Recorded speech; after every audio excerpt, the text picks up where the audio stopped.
A Day in My Life, my mini vlog by Inday Nance.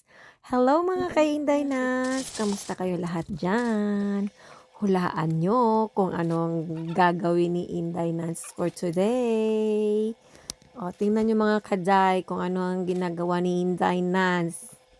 Well, dahil may mga bread pa kami ni Habi na natira at malapit na ma-expired, so gawa tayo ng special pudding na may chocolate sa on top.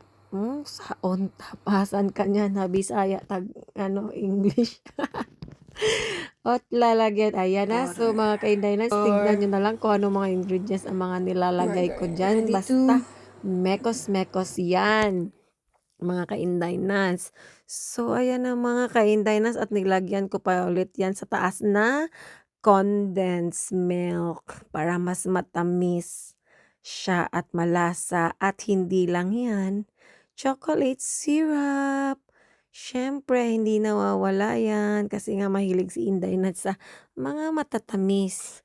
But don't worry guys, hindi naman araw-araw ako kumakain ng matamis pag nag-crave lang si Inday-Nans. So, ayan na, lulutuin na natin mga ka-Inday-Nans in 45 minutes. Day in my life, nag-feeling vlogger si Inday-Nans.